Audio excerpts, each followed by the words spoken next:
இந்த new education policy இப்போ ரொம்ப பிரபலமாக வந்துட்டுருக்கு இல்லையா? புதிய கல்விக் கொள்கைப்படி இப்போ உயர்கல்வியில் ஹையர் எஜுகேஷனில் நிறைய மாற்றங்கள் கொண்டு வராங்க. அதை பற்றி என்ன ஏதுன்னு ஓரளவுக்கு நம்ம தெரிஞ்சுக்கிட்டால் நல்லாயிருக்கும். ஏன்னா எல்லோரும் பேரண்ட்ஸ் ஆர்வமாக இருப்பாங்க, பிள்ளைங்களை என்ன சேர்க்கலாம், என்ன டிகிரி சேர்க்கலாம், என்ன மாதிரி படிக்க வைக்கலான்னு சொல்லிட்டு நிறைய மாற்றங்கள் வருது. ஸ்கூல் லெவல்லேருந்து ஆரம்பிக்குதுன்றாங்க. 10th 12th கூட சிபிஎஸ்சியில் வந்து செமஸ்டர் பேட்டர்னாக வர்றதுக்கு வாய்ப்புகள் இருக்குது. இப்போ இதில் மிக முக்கியமாக கவனிக்க வேண்டியது, நீங்கள் பிள்ளைங்க +1 +2ல் எந்த குரூப் வேணால் படிச்சிருக்கலாம், அதை பற்றி பிரச்சனையே கிடையாது. சயின்ஸாக இருக்கலாம், காமர்ஸாக இருக்கலாம், ஆர்ட்ஸாக இருக்கலாம், ஹியூமனிட்டிஸாக இருக்கலாம். பட் எல்லாத்துக்கும் ஒரு காமனாக என்ட்ரன்ஸ் டெஸ்ட் வைக்கிறாங்க. அதை பேஸ் பண்ணி அவங்க என்ன டிகிரி வேணால் சேரலாம்.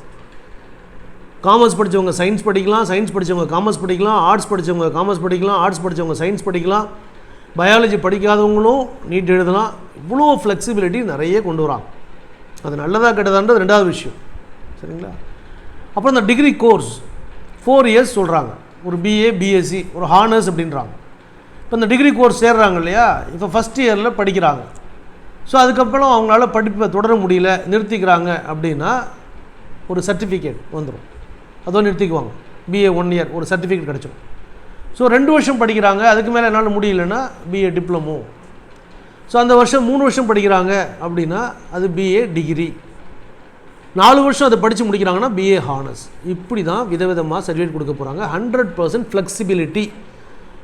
பசங்களுக்கு என்ன பிடிக்குதோ, எப்போ படிக்கணும்னு நினைக்கிறாங்களோ படிக்கலாம். இப்போ அந்த 1 year படிக்கிறாங்க, ஒரு பிரேக் எடுக்கலாம், எங்கேயாவது ஒர்க் பண்ணலாம், திருப்பி வந்து அந்த கோர்ஸை ஒரு 1 year கழித்து திருப்பி செகண்ட் இயரில் ஜாயின் பண்ணலாம், முடிச்சுக்கலாம்.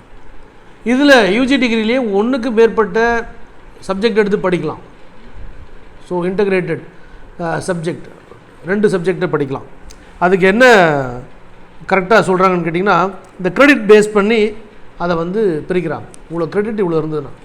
இதுக்கு வந்து எக்ஸாம் பேட்டர்னும் பார்த்திங்கன்னா நிறைய வந்து ஓரல் எக்ஸாம் இருக்கலாம், ரிட்டன் எக்ஸாம் இருக்கலாம், ஆன்லைன் எக்ஸாம் இருக்கலாம். எப்படி வேணாலும் அந்த எக்ஸாம் பேட்டர்னை மாற்றுறாங்க. பட் எல்லாத்துக்குமே கம்பல்சரியாக என்ட்ரன்ஸ். ஸோ அதை முடிச்சுட்டு பிஜி போகிறாங்களா, பிஜி 2 years இருக்குன்னு வச்சுங்களேன், பிஜிக்கும் என்ட்ரன்ஸ். பிஜியில் சப்போஸ் எம்ஏல எம்எஸ்சியில் 1 year படிக்கிறாங்களா, பிஜி டிப்ளமோ டிஸ்கன்டினியூ ஆகிடலாம். 2 years முடிக்கிறாங்களா, பிஜி டிகிரி கிடைக்கும்.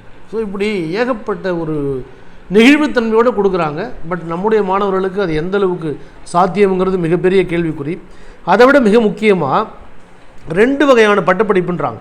ஒன்று ஏடிபி, ஆக்சலரேட்டட் டிகிரி ப்ரோக்ராம். அதுபடி என்ன சொல்கிறாங்கன்னா, 3 அல்லது 4 ஆண்டுகளுக்கான பட்டப்படிப்பை ஒரே ஆண்டில் முடிக்கின்ற முறை. இதில் வந்து 10% மாணவர்கள் இதற்கு தேர்வு செய்யப்படுவார்கள். இது ஒரு குழு அமைச்சு தேர்வு செஞ்சு அவங்களுக்கு ஒரு ப்ரிஃபரன்ஸ் கொடுக்குறாங்க. அவங்க 1 yearலேயே முடிச்சிடலாமா 4 வருஷம் டிகிரி கோர்ஸ். அதுக்கப்புறம் இன்னொன்று எக்ஸ்டெண்டட் டிகிரி ப்ரோக்ராம் அப்படிங்கிறான். இதில் என்னென்னா, குறிப்பிட்ட பட்டப்படிப்பு முடியும் வரை ஒரு பருவத்தின் குறைந்தபட்ச புள்ளிகளை பெறலாம், அதற்கு குறைவாகவும் பெறலாம். விரும்பும் போது அல்லது முடியும் போது மீதி இருக்கிற கிரெடிட்ஸை வாங்கிட்டு அப்புறம் முடிச்சுக்கலாம். ஸோ எல்லாமே 100க்கு 100% ஃப்ளெக்சிபிலிட்டி. இப்போ இது ஒரு நியூ எஜுகேஷன் பார்த்திங்கன்னா நமக்கு கட் அண்ட் ரைட்டாக இவ்வளோ தான், இத்தனை வருஷம்தான், கரெக்டாக படிக்கணும், டிகிரி முடித்தா தான் வேலிட், இது முடித்தா தான் உங்களுக்குலாம் இன்டர்வியூக்கு எலிஜிபிள், இதெல்லாம் இருந்தது. இப்போ எல்லா இடத்துலையும் பயங்கரமான ரிலாக்ஸேஷன் கொடுத்துருக்காங்க.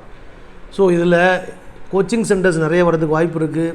எல்லாராலையும் என்ட்ரன்ஸ் கிளியர் பண்ண முடியுமான்னு தெரியல, அந்த கட்டுக்கோப்பாக மாணவர்கள் படிப்பாங்கன்னு தெரியல. ஒரு குழப்பமான சூழ்நிலை தான். இதை எந்த அளவுக்கு நம்ம புரிஞ்சுக்கிட்டு அதுக்கேற்ற மாதிரி நம்ம ஸ்டூடெண்ட்ஸை தயார் பண்ணணுமோ அதுக்கேற்ற மாதிரி ரெடி பண்ணி ஆகணும். என்னையோ எல்பி இம்ப்ளிமெண்டிங் இட். இது சம்மந்தமாக சர்வேலாம் நடத்துகிறாங்க. ஸோ நிறைய மாற்றங்கள் வருவதற்கு வாய்ப்புகள் இருக்குது. ஆனால் இது முழுக்க பார்த்திங்கன்னா இது யூஎஸ்ஏயில் உள்ள சிஸ்டம். ஸ்டேட்ஸில் இந்த மாதிரி அமெரிக்காவில் என்ன சிஸ்டம் ஃபாலோ பண்ணுறாங்களோ அதை இங்கே பண்ணுறாங்க. அங்கே வந்து அந்த நாட்டினுடைய மக்கள் தொகை மற்ற விஷயங்களுக்கு ஏற்ப அங்கே பேஷனுக்கு ஏற்ற மாதிரி படிப்பாங்க, இன்ட்ரெஸ்ட்டாக போய் ஜாப் பார்ப்பாங்க, டிஸ்கன்டினியூ பண்ணுவாங்க, திருப்பி சேருவாங்க. பட் நம்ம ஊரில் ஒரு டிகிரியை முழுசாக முடித்து பிஹெச்டி வரலையும் போனவங்களுக்கே வேலைவாய்ப்புன்றதுக்கு குறைவு. அதனால் எதிர்காலத்தில் படிப்பு வேலைவாய்ப்பை கொடுக்குமா, இல்லை தொழிலுக்கு போகணுமா, மற்ற விஷயங்கள் பண்ணணுமா, இதுக்கெல்லாம் ஒரு $1 million question. Nobody nose the answer. But let us be prepared to accept the changes. இந்த சேஞ்சஸ்லாம் கண்டிப்பாக டெஃபினட்டாக it's going to happen. So the degree courses, higher education courses will not be in the same manner as it was earlier. Plenty of changes, plenty of options. But ஒரே ஒரு கேள்வி தொக்கி நிற்குது, எல்லாத்துக்கும் entrance. So be prepared to face the challenges. Thank you.